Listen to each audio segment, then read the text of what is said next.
what I hear from at least from the Canadian issuers,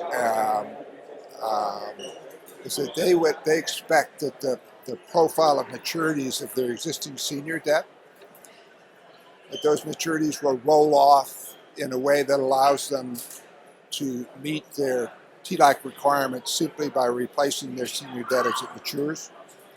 And they think that would not interfere with their covered bond funding. So I don't, at least from a Canadian point of view, I don't think it will impact the issuance levels from Canadian banks. The major banks in the United States today fund their mortgage loans in two primary ways. First, through Fannie Mae and Freddie Mac, because Fannie Mae and Freddie Mac still are still funding approximately 90% of all the mortgage loans in the United States. The banks are funding the remainder of the mortgage loans just on their balance sheet. That's partly a result of the Volcker rule.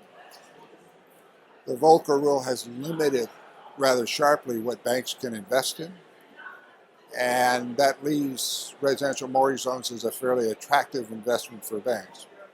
So with heavy financing through Fannie and Freddie and the rest on balance sheet at the moment, no U.S. banks are looking for other alternatives.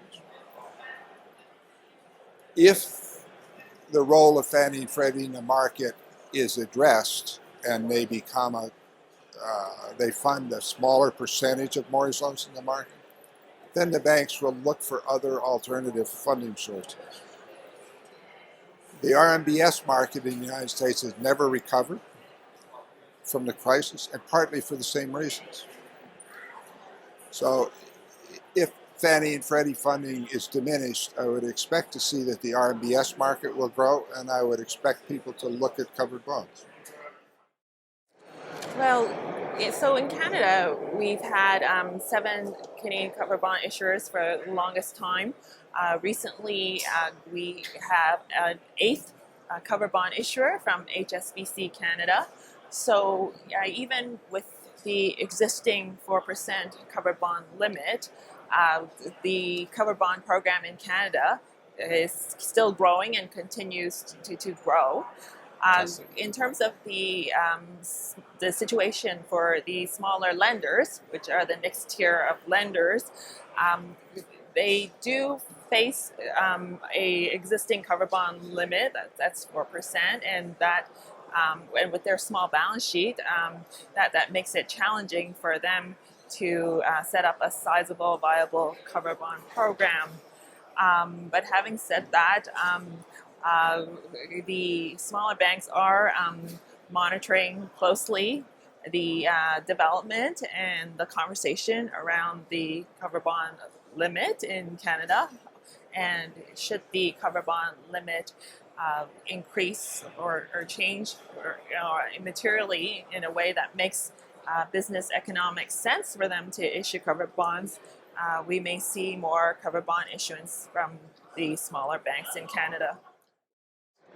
So in terms of factors of success, I have to say that the Canadian issuers, covered bond issuers, have done an excellent job at accessing the covered bond market in various jurisdictions.